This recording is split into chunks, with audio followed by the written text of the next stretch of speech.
Hello and welcome guys, मेरा नाम Dickens Kumar Sinha है। और आज हम लोग देखने वाले हैं, जैसा कि मैं बताया था अपने टेलीग्राम चैनल में पिन करके कि आज हम लोग डिस्कस करने वाले हैं इंडिया यूएई ट्रेड डील के बारे में, जिसको बोलते हैं कॉम्प्रिहेंसिव इकोनॉमिक पार्टनरशिप एग्रीमेंट। तो चलिए, हम लोग ज्योग्राफी ऑप्शनल पढ़ रहे हैं, साथ में प्रिपरेशन कर रहे हैं, और साथ में जीएस जो बीपीएससी 67 का मेंस का जीएस 1 का जो टॉपिक है, जो सेक्शन 2 में आता है करंट अफेयर्स, वो हम लोग साथ में डेली एक टॉपिक कवर करते जा रहे हैं। और उसी में ये नेक्स्ट वीडियो है। हम लोग बहुत सारे टॉपिक डिस्कस कर चुके हैं, जैसे कि हम लोग का संघाई कोऑपरेशन ऑर्गेनाइजेशन एससीओ डिस्कस कर चुके हैं, और हम लोग R22 डिस्कस कर चुके हैं, और हम लोग एक टॉपिक और डिस्कस कर चुके हैं IPEF, हाँ sorry, India Pacific economic framework IPEF, वो डिस्कस कर चुके हैं। ये हम लोग का 4th वीडियो है बीपीएससी मेंस GS1 सेक्शन 2 का करंट अफेयर जो सेक्शन है, इसका हम लोग का 4th टॉपिक है, 4th वीडियो है। इसके पहले हम लोग शॉर्ट में एक्चुअली एक वीडियो देखे हैं जो अभी अपलोड नहीं किए हैं, वो ट्रेड एग्रीमेंट के बारे में है कि अलग अलग कौन कौन तरह का ट्रेड एग्रीमेंट होता है, कितने तरह का होता है, जैसे कि फ्री ट्रेड एग्रीमेंट है, और जो भी है अलग अलग तरह का होता है, CEPA होता है, CECA होता है, तो क्या होता है, कैसे कैसे क्या डिफ्रेंशिएशन है दोनों सबके बीच में, उसका बना चुके हैं, आप लोग देख लीजिए जा करके। ये हम लोग आज पढ़ते हैं CEPA, comprehensive economic partnership agreement. इसका फुल फॉर्म होता है कॉम्प्रिहेंसिव इकोनॉमिक पार्टनरशिप एग्रीमेंट, इसका फुल फॉर्म होता है गाइस। ये एक कॉम्प्रिहेंसिव इकोनॉमिक पार्टनरशिप एग्रीमेंट है। तो थोड़ा सा ये देख लेते हैं ना, कॉम्प्रिहेंसिव इकोनॉमिक पार्टनरशिप एग्रीमेंट मतलब क्या होता है। ये एक कोई मतलब ये कॉम्प्रिहेंसिव है, इसमें क्या होता है ना, इसमें क्या होता है, इसमें कॉम्प्रिहेंसिव इकोनॉमी में क्या होता है, इसमें ना हमारा जो ट्रेड है ना, तो इसमें मतलब कि प्रोडक्ट के साथ साथ हम लोग गुड्स जो हम लोग ट्रेड करते हैं ना, बता सर्विस गुड्स का ट्रेड करते हैं ना, उसके साथ साथ हम लोग का सर्विस का भी होता है ट्रेड इसमें, और सर्विस के साथ साथ ना इन्वेस्टमेंट का भी हम लोग बात करते हैं इसमें 3 चीज पर ध्यान रखा जाता है। बहुत सारा ट्रेड एग्रीमेंट है ना, जैसे प्रेफरेंशियल ट्रेड एग्रीमेंट है, इसको बोलते हैं PTA, या फ्री ट्रेड एग्रीमेंट है, इसको बोलते हैं FTA, या फिर CECA है, कॉम्प्रिहेंसिव इकोनॉमिक कॉम्प्रिहेंसिव CECA है, कॉम्प्रिहेंसिव इकोनॉमिक क्या है, कोऑपरेशन एग्रीमेंट होता है। तो वो सब होता है ना, और ये CECA है, CEPA है, कॉम्प्रिहेंसिव इकोनॉमिक पार्टनरशिप एग्रीमेंट। तो वो सब में सिर्फ गुड्स की बात करते हैं, लेकिन इसमें ये क्या करते हैं, गुड्स के साथ साथ सर्विस का भी ट्रेड करते हैं, इन्वेस्टमेंट का भी हम लोग बात करते हैं कि कौन कंट्री एक दूसरे कंट्री में अगर इन्वेस्ट करेगा तो किस तरह से इन्वेस्ट करेगा, उसका क्या मतलब क्या क्या रूल्स रेगुलेशन होगा, तो ये सब सारे की बात करते हैं। इसमें हम लोग बेसिकली 5 पॉइंट देखेंगे, और 5 पॉइंट देख लेंगे ना, तो एग्जाम में UPSC हो चाहे BPSC हो, कोई भी एग्जाम में कुछ भी पूछेगा ना इससे क्वेश्चन, तो ये बनना ही बनना है, क्योंकि हम लोग सारे होलिस्टिक रूप में देख रहे हैं। हम लोग इसमें लोग देख रहे हैं इंट्रो के बारे में, देख रहे हैं क्या इसका मेन प्रोविजंस क्या क्या की फीचर्स क्या था, की प्रोविजन क्या था, ये देखने वाले हैं। सिग्निफिकेंस देखने वाले हैं कि कैसे इंपॉर्टेंस है इंडिया के लिए, यूएई के लिए, आज होल रीजन के लिए कैसे इंपॉर्टेंस है। चैलेंजेस देखेंगे कि क्या क्या इसका चैलेंजेस है, हम लोग ट्रेड डील है, इसके वे फॉरवर्ड में क्या क्या प्रॉब्लम्स आ गए, क्या क्या चैलेंजेस है, इसका वे फॉरवर्ड देखेंगे कि आगे क्या मतलब क्या होना चाहिए इसमें। तो सबसे पहले देखते हैं ना कि इंट्रो देखते हैं। तो इंट्रो में बेसिकली क्या लिख सकते हैं, इंट्रो में बेसिकली कुछ पॉइंट को मेंशन करना होता है, जिससे कि लगे कि हाँ मतलब कि थोड़ा सा आंसर अट्रैक्टिव होने वाला है, और लगे कि हाँ जो बंदा आंसर लिख रहा है उसको थोड़ा सा इन्फॉर्मेशन है होना चाहिए ना, कुछ डेटा वगैरह, कुछ फैक्ट वगैरह, और कुछ इन्फॉर्मेशन, कुछ जो टॉपिक पढ़ रहा है उससे रिलेशन कुछ हल्का सा इन्फॉर्मेशन जो टॉपिक पढ़ रहा है उसके बारे में। तो लिख देंगे ना कि ये है हिस्टोरिक ट्रेड डील है, तो मतलब कि CECA मतलब CEPA comprehensive economic partnership agreement is a historic trade deal between India and UAE which has been signed in फरवरी 2022, जो कि 3rd बिगेस्ट मतलब ये यहाँ तक लिख देंगे 2022 में साइन हुआ है। और ये ना मतलब कि जो UAE है ना, इंडिया का 3rd बिगेस्ट ट्रेडिंग पार्टनर है, इंडिया का 3rd बिगेस्ट ट्रेडिंग पार्टनर है। दो कौन कौन है, दो हमारा है, एक तो USA अभी आ गया है, और दूसरा कौन है, दूसरा चाइना है। ये दोनों के बाद ना ये UAE ना इंडिया का 3rd बिगेस्ट ट्रेडिंग पार्टनर है, तो और भी इंपॉर्टेंट हो जाता है ये डील वगैरह। और ये हम लोग का जब हम लोग का जो ट्रेड नेगोशिएशन चल रहा था ना, तो ट्रेड नेगोशिएशन में ये देखा गया कि जब कैलकुलेट किया गया, दोनों कंट्री जब ट्रेड नेगोशिएट करती है ना, तो कुछ ना दोनों कंट्री अपने तरफ से देखती है कि हाँ हम कितना का अगर एक्सपोर्ट करेंगे, हम जो अभी कितना हम सपोज अभी इंडिया का अभी जैसे कि देखते हैं कि टोटल $68 बिलियन 2021 का फाइनेंशियल ईयर में 68 बिलियन डॉलर का मतलब कि ये ट्रेड हुआ है टोटल। उसमें से एक्सपोर्ट जो हुआ है ना, इंडिया एक्सपोर्ट किया मतलब $25 बिलियन एक्सपोर्ट किया, और इंपोर्ट किया है तो वो $43 बिलियन एक्सपोर्ट किया है। अगर जोड़ देंगे ना दोनों को तो $68 बिलियन आ जाएगा। तो ये जो है ना उतना है, तो हम लोग जब दोनों कंट्री जब नेगोशिएट करती है ना कोई भी कंट्री, तो ये देखती है कि हम अभी कितना का प्रोडक्ट हम अभी बेच पा रहे हैं किसी कंट्री में जिसके साथ नेगोशिएशन होता है, तो हम अभी यूएई को कितना का प्रोडक्ट बेच पा रहे हैं और उस पर यूएई कितना का टैरिफ लगा रही है। हम अगर अभी ट्रेड डील करते हैं तो उसमें हम लोग का कितना का बेनिफिट होने वाला है, कोई भी कंट्री देखेगी ना, यही तो देखता है ना। कि बेसिकली क्या जो भी यहाँ का मिनिस्टर होंगे जो जाएंगे ट्रेड नेगोशिएट करेंगे, तो क्या करेंगे, यही देखेंगे ना कि हम कितना का प्रोडक्ट अभी बेच पा रहे हैं, क्या स्कोप है, जहाँ जिस कंट्री से ट्रेड डील कर रहे हैं उस कंट्री में कौन कौन सा प्रोडक्ट हम अभी बेच पा रहे हैं और क्या स्कोप है, कौन कौन सा प्रोडक्ट को हम फर्दर बेच सकते हैं वहाँ पे। अगर जो प्रोडक्ट बेच रहे हैं उस पर कितना % टैरिफ लगा रही है वहाँ की गवर्नमेंट, और अगर हम फ्री ट्रेड कर लेते हैं तो वो टैरिफ को हटा के कितना करती है, हटा के मान जीरो कर देती है, तो उसके हिसाब से हमारा कितना का हम सेविंग कर पाएंगे, यही देखती है ना कोई भी कंट्री। तो ये देखा गया है कि $26 बिलियन का जो अभी बर्थ प्रोडक्ट है ना, जो हम लोग यूएई को भेजते हैं ना, उसमें 5% का इम्पोर्ट ड्यूटी लगाती है यूएई। ये इंपॉर्टेंट है, अगर ये इंट्रोडक्शन में मेंशन कर देंगे ना, तो जो टीचर कॉपी चेक करेंगे, जो होंगे, जो लेक्चरर प्रोफेसर जो भी होंगे, तो उनको लगेगा ना कि हाँ इसको प्रॉपर नॉलेज है। तो ये है कि ट्रेड डील जो हुआ है ना, उसमें $26 बिलियन का जो बर्थ प्रोडक्ट जो आया है ना, उसमें 5% का टैरिफ लगाती है, जिसको कि मतलब कि अब हम लोग का ये ड्यूटी फ्री जाएगा वहाँ पे। $26 बिलियन का प्रोडक्ट टोटल। और मतलब कि क्या है कि ये मतलब कि चैलेंजेस देखेंगे तो मतलब कि सॉरी ये तो बाद में आएगा ना, अभी की प्रोविजन देखते हैं, इंट्रोडक्शन में लिखा जाएगा ना। कुछ पॉइंट तो है कि historic trade deal India UAE के साथ में जो 22 में साइन हुआ फरवरी में, ये बता देंगे कि ये इंपॉर्टेंट है बिकॉज ये यूएई है जो हमारा 3rd बिगेस्ट ट्रेडिंग पार्टनर है, और $26 बिलियन का ट्रेड प्रोडक्ट है, जिसका क्या स्कोप है, जिसका 5% ट्रेड ड्यूटी लगाती है, उसका स्कोप है कि हम लोग इसका ड्यूटी फ्री कर सकते हैं। की प्रोविजन देखते हैं, सेकंड पॉइंट देखते हैं हम लोग। तो इसमें ना बेसिकली बहुत सारा प्रोविजन आ जाएगा, इसका बहुत सारा प्रोविजन आ जाएगा। लेकिन जब आंसर लिखेंगे ना, तो की प्रोविजन जो है ना, जो 4-5 जो मोस्ट इंपॉर्टेंट प्रोविजन है ना, उसको हम लोग ना इस तरह से ना ब्लॉक में लिखेंगे करके, इस तरह सर्कल बनाएंगे, लिखेंगे कि की provision of CEPA, India UAE CEPA का सबसे मोस्ट इंपॉर्टेंट देखो, 0 ड्यूटी ऑन 90% एक्सपोर्टेड गुड्स। अभी क्या हो गया ना, पहले क्या था ना कि बहुत सारे जो हम लोग एक्सपोर्ट करते थे उस पर ड्यूटी लगाती थी, ऑब्वियस है कि कोई भी कंट्री लगाएगी अगर ट्रेड डील नहीं है तो। अभी क्या है कि हम लोग का जो 90% प्रोडक्ट जो यहाँ से जाएगी ना, उस पर ड्यूटी 0 ड्यूटी लगेगा, कोई भी ड्यूटी नहीं लगेगा, तो यहाँ का लोग ज़्यादा बेनिफिट कमा पाएंगे, जो यहाँ का ट्रेडर्स होंगे ना बताओ। दूसरा परमानेंट सेफगार्ड मैकेनिज्म। इसमें क्या है, सपोज हम लोग किसी कंट्री के साथ ट्रेड डील साइन किए हैं, यूएई के साथ सपोज ट्रेड डील साइन किए हैं। अब सपोज क्या होता है कि हमारा जो कंपनी है यहाँ का जो कंपनी कुछ सामान बेच रही है, सपोज यहाँ का साबुन जा रहा है, सर्फ जा रहा है, यहाँ का क्लोथ जा रहा है, सोप जा रहा है, पेन जा रहा है, कुछ भी जा रहा है यहाँ का, वहाँ पर एक्सपोर्ट कर रहे हैं। अब सपोज जो कंपनी यहाँ बना रही है प्रोडक्ट, वहाँ की भी कंपनी वही प्रोडक्ट बना रही है, और वहाँ की कंपनी जो है ना ज़्यादा कम्पिटिटिव है, वो कम पैसे में ही बना पा रही है। तो इसका मतलब ये हो गया ना कि हमारा प्रोडक्ट तो यहाँ से जाने के बाद भी मतलब कि अगर 0 ट्रेड लगाएगा उसके बाद भी वहाँ पे कम्पिटिटिव नहीं हो पाएगा, मतलब वहाँ के लोग वहीं का प्रोडक्ट खरीदेंगे क्योंकि वहीं का प्रोडक्ट कम्पिटिटिव है, कम खर्च में बना पा रही है।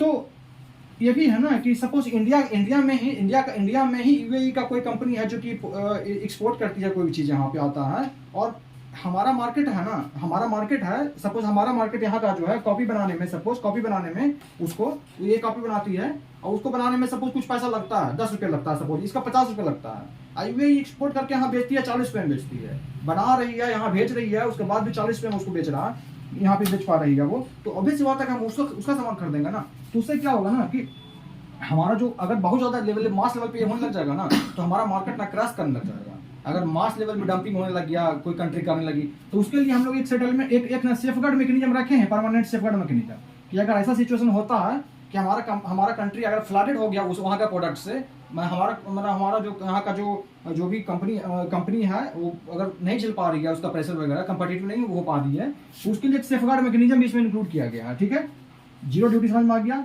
ये समझ में आ गया। जेनेरिक मेडिसिन में क्या है ना कि इंडिया जेनेरिक मेडिसिन बनाती है, पता है ना कि ये फार्मास्यूटिकल हब है इंडिया, है ना। तो ये इसमें एक की प्रोविजन ऐड किया गया ट्रेड डील में, क्योंकि ये कॉम्प्रिहेंसिव है, इसमें इसका भी ऐड किया गया है। इसमें क्या बताया गया है ना कि ऑटोमेटिक रजिस्ट्रेशन, इसमें क्या है ना ऑटोमेटिक रजिस्ट्रेशन प्लस क्या मार्केटिंग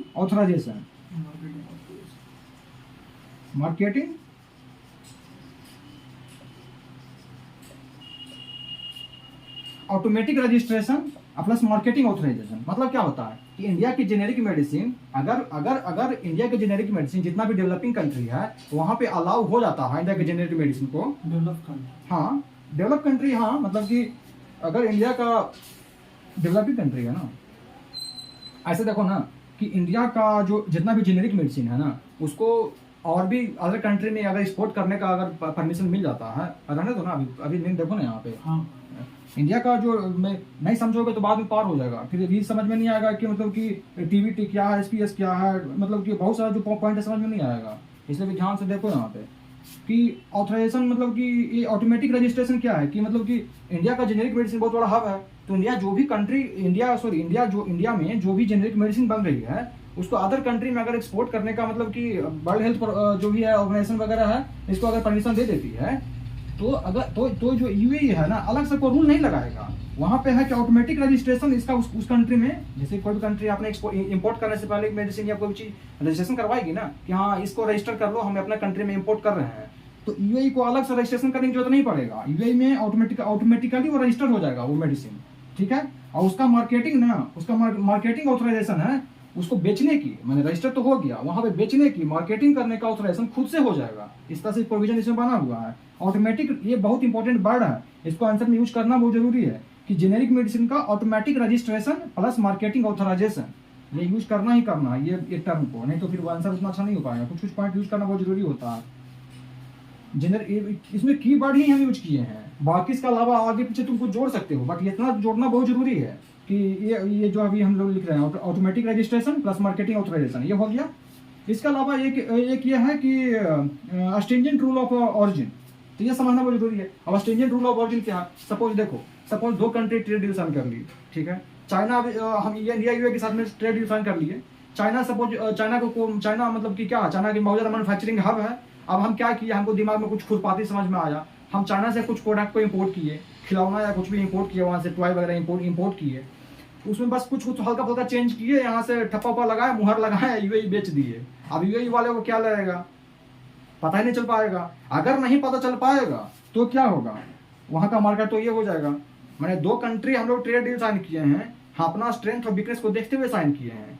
और थर्ड कंट्री से हम लोग जो बहुत ज्यादा चीप बना रही है उससे चीप प्रोडक्ट को हम लोग इंपोर्ट करके उसमें हल्का सा वैल्यू एडिशन करके अगर थर्ड कंट्री में हम जो जिस कंट्री के साथ ट्रेड डिशन किए हैं उस कंट्री को अगर बेच देते हैं तो उसको तो बहुत लॉस हो जाएगा ना, क्योंकि वो तो ट्रेड डिशन करते समय थर्ड कंट्री को कंसीडर नहीं किया था कि हाँ ऐसा भी हो सकता, वो तो मेरा स्ट्रेंथ था, मेरा वीकनेस को जानते हुए किया है ना, तो यहाँ पे प्रॉब्लम हो जाएगा। तो इसमें रूल लगाया गया है कि अगर किसी कंट्री से हम लोग कोई प्रोडक्ट को इंपोर्ट करते हैं और उसमें वैल्यू एडिशन करके हम यूएई को बेचते हैं, जिसके साथ में हम लोग ट्रेड डील साइन किए हैं, तो वहाँ पे कम से कम मिनिमम 40% का वैल्यू एडिशन होना चाहिए।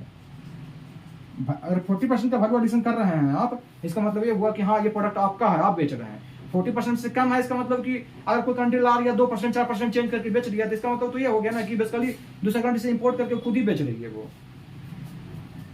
तो ये इसका की प्रोविजन है, समझ में आ गया ना। 90% प्रोडक्ट पे zero duty, permanent safeguard mechanism. अगर कोई मतलब कि हमारा का मार्केट कंपटीटिव नहीं है, बहुत ज्यादा डंपिंग हो रहा है गुड्स का, तब जेनेरिक मेडिसिन पे automatic registration plus marketing authorisation.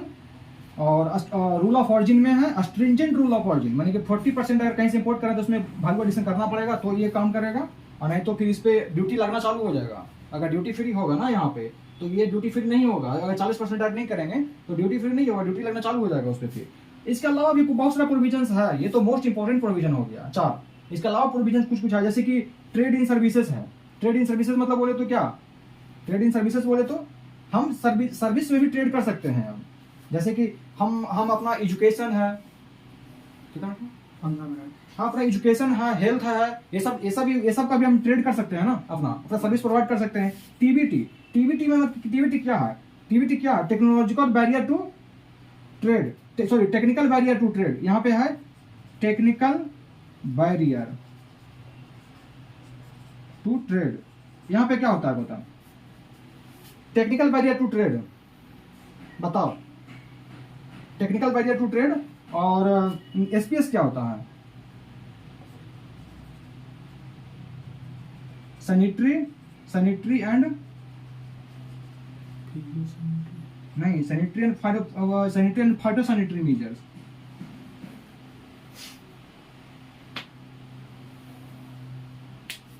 देखो टीबीटी क्या है ना, टीबीटी क्या है ना, टेक्निकल बैरियर टू ट्रेड में क्या होता है ना कि बेसिकली जो मतलब कि कोई भी कंट्री है ना, अगर अगर किसी कंट्री का जो किसी कंट्री से अगर इंपोर्ट अगर रोकना है ना, तो सबसे इजी मेजर्स है ना ये दोनों टीबीटी। अगर तुम देखा होगा कि बोल देगा कि ना कि टेक्निकल रेगुलेशन जो है ना और जो प्रोसीजर है ना सही से फॉलो नहीं हुआ है, जो टेक्निकल जो प्रोसीजर्स वगैरह है वो टेक्निकल स्टैंडर्ड सेट कर देगी कि मतलब कि हाँ हमारे पास जो प्रोडक्ट आना चाहिए वो सही मतलब इतना टेक्निकल स्टैंडर्ड का होना चाहिए, ये सब मतलब कि पूरा अपना रूल रेगुलेशन सेट कर देगी टेक्निकली। अगर तुम फिर मतलब हाँ वो क्या करेगी ना कि एक टेक्निकल स्टैंडर्ड सेट कर देगी। तुम्हारे पास अगर कोई प्रोडक्ट बेच रहा है ना, कोई प्रोडक्ट बेच रहा है ना, टेक्निकल स्टैंडर्ड सेट कर देगी उसका कि इस तरह से बना हुआ होना चाहिए, उसका स्पेसिफिकेशन ये होना चाहिए। फिर कह देगी कि तुम्हारा जो कंट्री का प्रोडक्ट है ना वो टेक्निकली जो हमारे पास जो टेक्निकल स्टैंडर्ड है ना उसको फिट नहीं बैठता है, तो उस पर क्या करेगा ना कि वो ट्रेड बैन लगाना चालू कर देगी। तो ये बैरियर है ना, ये तो टेक्निकल बैरियर टू ट्रेड हो गया ना ये। तो ये पॉइंट है, तो इस पे मतलब कि सब इंक्लूडेड है, इसमें टेक्निकल बैरियर नहीं लगाएगा। एसपीएस क्या होता है? Sanitary and phytosanitary metre. अभी हम लोग देखे हैं कि अभी जब कोरोना चल रहा था तो इंडिया से बहुत सारा व्हीट वगैरह या राइस वगैरह एक्सपोर्ट हो रहा है। तो कभी कभी देखते हैं कि अदर कंट्री कहती है कि इंडिया का राइस जा रहा है, व्हीट जा रहा है, वो हाइजीनिक नहीं है, हाई स्टैंडर्ड क्वालिटी नहीं है, कहती है ना। तो वो इसी को यूज करके वो कहती है कि सैनिटरी एंड फाइटोसैनिटरी, मतलब कि सैनिटरी मतलब क्या हो गया कि मतलब कि अथी होना चाहिए, मतलब कि हाइजीनिक होना चाहिए, उसमें टॉक्सिक लेवल है या जो भी हम लोग केमिकल्स यूज कर रहे हैं ना हम लोग प्रोडक्शन में, राइस प्रोडक्शन व्हीट प्रोडक्शन में जो भी केमिकल्स यूज कर रहे हैं उसमें पेस्टिसाइड वगैरह जो यूज कर रहे हैं वो मिनिमम हो, एक स्टैंडर्ड लेवल तक हो, जेनेटिक क्रॉप्स नहीं हो, या जो भी रूल रेगुलेशन है वो उसको सेटिस्फाई करना चाहिए। तभी तो वहाँ का ये बेसिकली हेल्थ को ध्यान रखते हुए किया जाता है, ठीक है ना, हो गया ना। तो इसको बैरियर नहीं बनाना है, मतलब कि अगर सच में अगर कोई ऐसा मतलब कि प्रॉब्लम है ना, तो जेन्युइन प्रॉब्लम है ना, तो ये इशू मतलब दोनों कंट्री उठाएगी। अदरवाइज दोनों कंट्री के बीच में अंडरस्टैंडिंग है कि मतलब कि इसको लेकर के इसमें भी मतलब कि ऐसा पॉइंट भी इसमें मेंशन किया हुआ है। उसके बाद डिस्प्यूट सेटलमेंट, अगर दोनों कंट्री के बीच में कोई डिस्प्यूट होता है तो ऑब्वियस सी बात है, तो समझ में आता है ना, डिस्प्यूट सेटल करेगा। उसके बाद फिर मूवमेंट ऑफ पर्सन, हम लोग इंडिया से कितने लोग अभी क्या कहते हैं जॉब के लिए माइग्रेट करते हैं, वहाँ पे करते हैं ना खाड़ी देशों में जो गल्फ कंट्रीज है, वहाँ पे मैक्सिमम लोग मतलब कि यूएई में जाते हैं।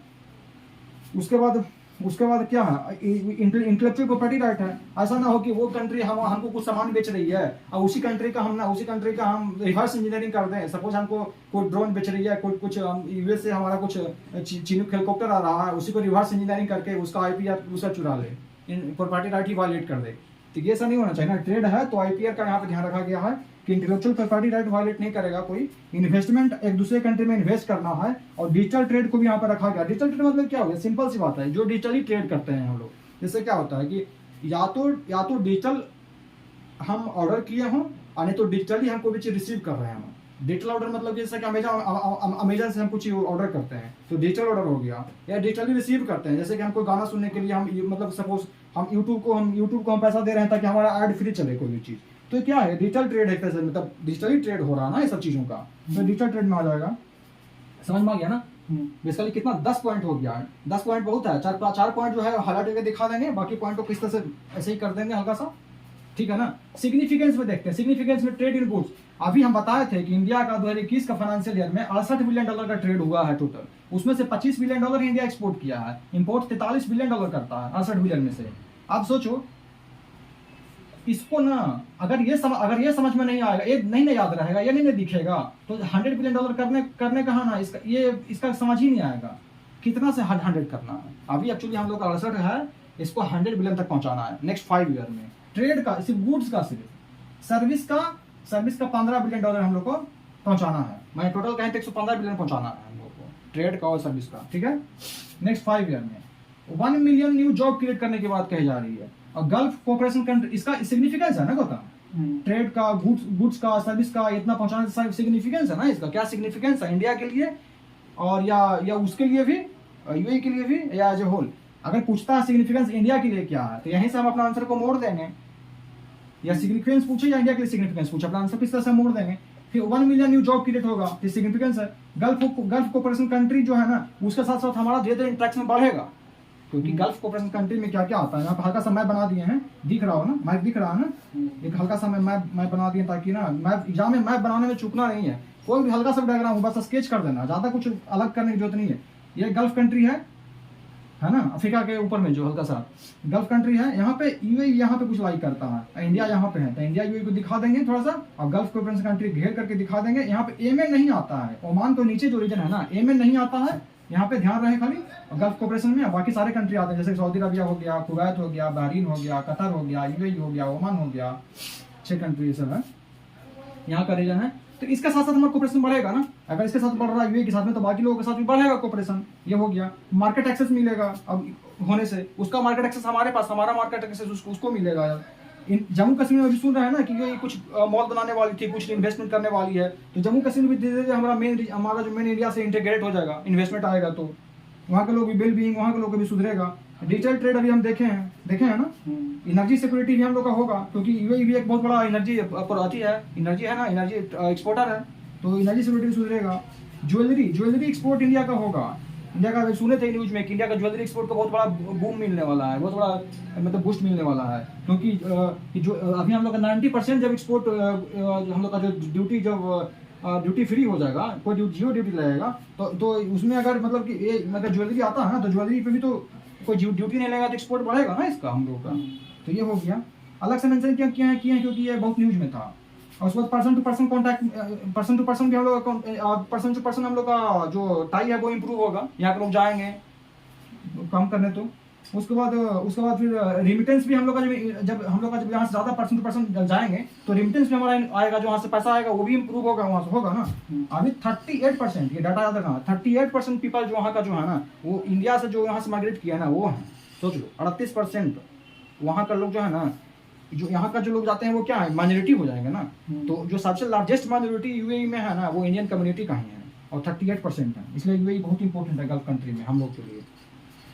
उसके बाद क्या होगा, लिविंग स्टैंडर्ड सुधरेगा, इतना जॉब मिलेगा, इतना इकोनॉमिक वेल बीइंग अगर आएगा, तो इससे लिविंग स्टैंडर्ड सुधरेगा, वेलफेयर लोगों का होगा ना। तो ये सब पॉइंट 10-12 पॉइंट मेंशन कर देंगे सिग्निफिकेंस में, की प्रोविजन में। चैलेंजेस क्या क्या है, चैलेंजेस में कुछ है नहीं, बट हम लोग को ना कुछ लिखना तो पड़ेगा ना, इसलिए कुछ जो यहाँ का जो बेसिक चैलेंजेस है ना, जो कोई भी जगह काम आती है, जैसे कि देखते हैं लीगल इशू में हम लोग का लैंड एक्विजिशन में कितना प्रॉब्लम आता है। और जापान का जो मेट्रो जो प्रोजेक्ट चल रहा है हम लोग का, सूरत से जो चलने वाला है, जो हम लोग का अहमदाबाद से जो भी चलने वाला है हम लोग का, उसमें मतलब कि लैंड एक्विजिशन का कितना प्रॉब्लम आया, लैंड जल्दी एक्वायर ही नहीं कर पा रही है गवर्नमेंट। कोई भी प्रोजेक्ट जब स्टार्ट करती है तो लैंड एक्विजिशन में कितना प्रॉब्लम आता है, हर प्रोजेक्ट बहुत स्लो हो जाता है। तो ये सब लीगल इशू है ना, ये सब।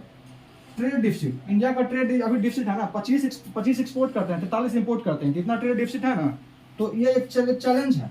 अगर ये नहीं सुधरा और बाद में टाइम टू टाइम अगर खराब होते चला गया, तो ये चैलेंज हो जाएगा ना। तो इसके लिए सही से काम करना पड़ेगा, ये चैलेंज है।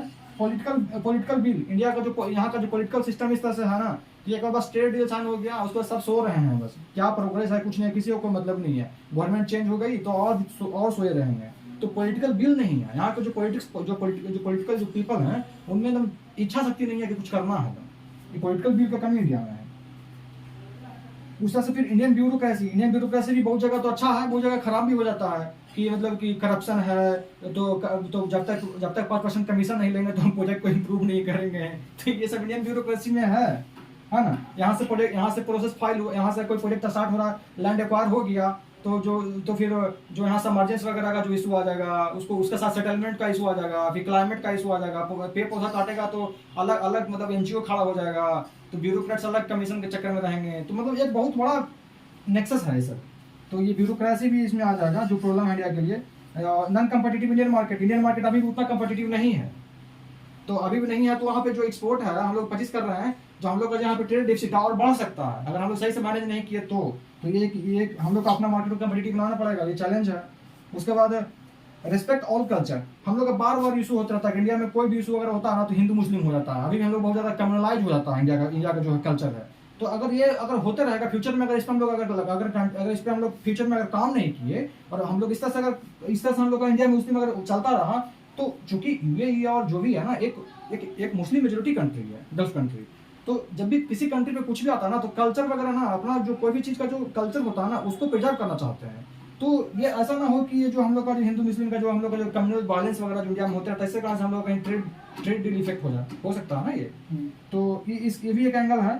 उसके बाद क्या लिखे हैं, इंडियन वर्कर बहुत, जब 38% जब इंडियन वर्कर हैं वहाँ पे 38%, तो अब वहाँ पे अगर उनके साथ अगर सही से अगर उनके साथ बिहेवियर नहीं होगा, उनके साथ जो भी जा रहे हैं वर्कर, उनके साथ में अगर सही गुड बिहेवियर अगर नहीं, अगर वहाँ पे गवर्नमेंट अगर सही से अगर करेगी, गुड बिहेवियर नहीं करेगी, उनके लिए सही पॉलिसी वगैरह नहीं बनाएगी, तो उसके वो भी एक बोन ऑफ कंटेंशन हो सकता है ना हम लोग का। उसके बाद फिर वे फॉरवर्ड देख लेते हैं हम लोग। तो वे फॉरवर्ड में कुछ नहीं है, बस यही मेंशन कर देंगे ना कि ये सब है, इससे क्या होगा कि हम लोग का, इससे हम लोग का बेसिकली हम लोग का जो लोगों का इससे लोग है ना उनको जॉब मिलेगा, लिवलीहुड इंप्रूव होगा और वेलफेयर यहाँ के लोगों को सुधरेगा। तो ये सब को लेते हुए कंक्लूड कर देंगे, हो गया ना। तो ये हो गया गाइज, और नोट्स देने की जरूरत नहीं लगता है मुझे, क्योंकि मैं आप लोगों को मैं यहाँ पे काफ़ी डिटेल में लिख दिया हूँ। आप लोग वीडियो देख करके नोट्स बना लीजिएगा, बट आप लोग अगर चाहते हैं तो मैं थोड़ा सा यहाँ पे आपको दिखा देता हूँ। ये देख लीजिए, ये मैं नोट्स बनाया हूँ, यहाँ पे दिखा देना ताकि आप लोग यहाँ पे देख करके आप लोग नोट्स बना लीजिएगा। ये है, और नेक्स्ट पेज, सॉरी ये ट्रेड एग्रीमेंट रहा, यहाँ फर्स्ट पेज है, और नेक्स्ट पेज आपको ये है इंडिया यूए के ट्रेड CEP साइन जो है किया जो, और उसके बाद ये एक है चैलेंजेज वे फॉरवर्ड। तो इतना ही है गाइड। तो आप लोग इसका आप नोट्स बना लीजिएगा, देख लीजिएगा। हाँ गाइड, वीडियो को लाइक सब्सक्राइब जरूर कीजिएगा। तो ओके गाइज, थैंक यू।